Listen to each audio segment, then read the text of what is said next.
It happens like clockwork. You jolt awake at 3 a.m., maybe 2:47, maybe 3:12, close enough that it feels suspicious. Your heart is thumping a little harder than it should be. Your mind, which was dead silent an hour ago, is suddenly running through your entire to-do list. That one email you sent wrong in 2019, whether you locked the front door. You lie there exhausted but wide alert, doing math about how many hours of sleep you have left. Here's the strange part. Your body seems to be waking you up on a schedule you never set. So why does it pick that exact window, almost every single night? This isn't a one-off bad night. It's a pattern most people notice but never question, which makes it feel oddly personal, like your body has picked this hour just to torment you. The obvious suspects, stress, a glass of wine, a lumpy mattress, don't hold up. They don't explain why the timing barely shifts, even on calm nights, quiet nights, nights when nothing should be wrong at all. So what if this isn't random? What if your body is actually following a hidden schedule, one written into it long before tonight? Here's what's actually happening while you sleep. Your body is not one single system running quietly in the background. It's more like a house with several separate clocks ticking on the walls, each one keeping its own time, mostly ignoring the others. Most nights they tick along without bothering each other. But somewhere in that early morning window, three of those clocks happen to swing through their extreme points at almost the same moment. And when that happens, the house wakes up. The first clock is temperature. Your core body temperature isn't fixed at some steady number all day. It rises and falls on a schedule, climbing through the afternoon, peaking in the evening, then sliding downward as the night goes on. Right around this early window, it hits its lowest point of the entire 24-hour cycle. This isn't random either. It's part of the same internal rhythm that controls when you feel sleepy and when you feel alert. Your body drops its internal temperature on purpose overnight, the same way a house might lower its heating at night to save energy. But hitting that low point is a small physiological event. It's a shift, and shifts have a way of registering, even faintly, in a brain that's supposed to be resting. The second clock is fuel, and this one is easy to overlook because it feels unrelated to sleep entirely. Think about the timeline. You probably ate dinner somewhere between 6 and 8. By 2 or 3 in the morning, that's 7, 8, sometimes 9 hours with nothing coming in. Your liver has been quietly rationing out stored sugar this whole time, like a pantry slowly being emptied overnight to keep the rest of the house running. Eventually, that pantry starts looking thin. And your body does not treat low fuel casually. It treats it as a situation that needs a response, even a small one, even while you're unconscious. So it sends out a signal. Cortisol rises a little, adrenaline rises a little. Not to alarming levels, not enough to be dangerous, but enough to tell your liver to release backup sugar into your bloodstream, so your brain, which runs almost entirely on glucose, doesn't run short overnight. This is the piece that explains something you've probably felt but never connected to hunger or dinner timing. That small hit of cortisol and adrenaline doesn't stay quietly in your bloodstream. It does what those hormones always do. It speeds up your heart rate. It sharpens alertness.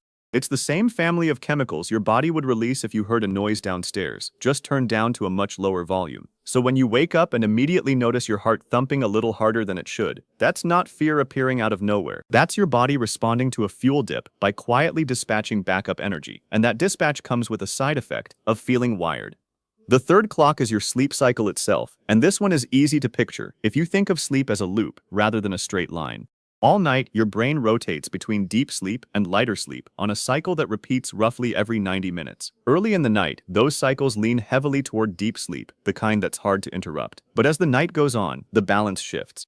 By the early morning hours, your cycles tilt toward lighter stages more often. It's not a flaw in the system, it's built into the architecture of sleep itself. Your brain spends less time in the deep end of the pool, and more time near the surface as morning approaches. Now picture what happens when all three of these clocks are doing their own thing at the same time. Your temperature is at its daily low. Your fuel tank is running thin enough to trigger a small hormone response.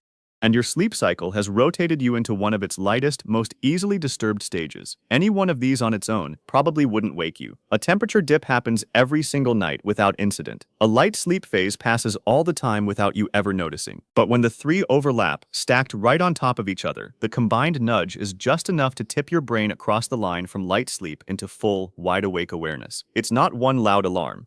It's three quiet signals arriving at once, and together they're loud enough to open your eyes. And once you're there, once you're lying in the dark with your heart already elevated and adrenaline already circulating, your brain does something very predictable. An alert brain with nothing urgent to actually act on doesn't just sit quietly, it starts scanning.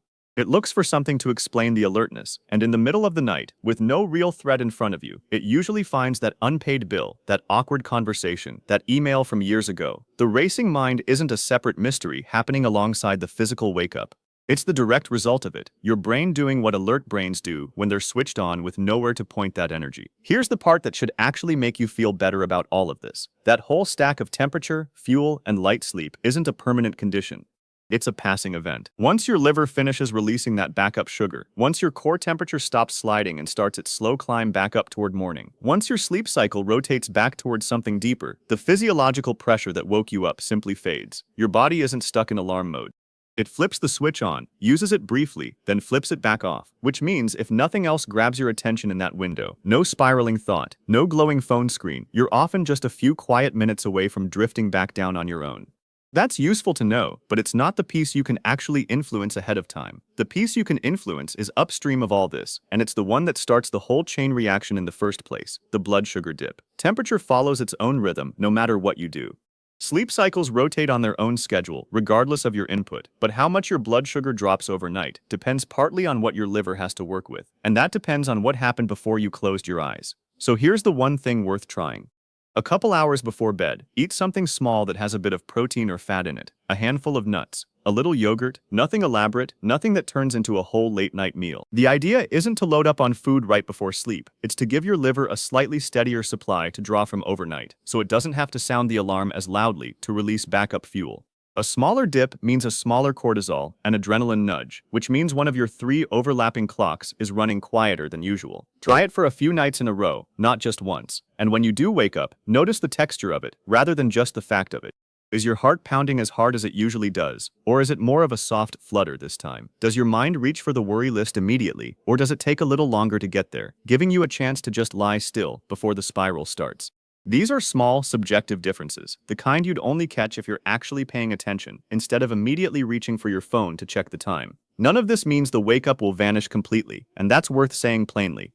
Some nights, all 3 clocks will still line up regardless of what you ate, but the goal was never to eliminate a normal biological event. The goal was to understand it well enough that it stops feeling like your body turning against you at random. Because that's really the shift here. For years, this probably felt like bad luck, or poor willpower, or some personal flaw in how you handle stress. But it's not any of those things. It's 3 ordinary systems, temperature, fuel, and sleep architecture, all doing exactly what they're built to do, just happening to cross paths at an inconvenient hour. Almost every human body runs through some version of this. You just happen to be awake enough to notice yours doing it.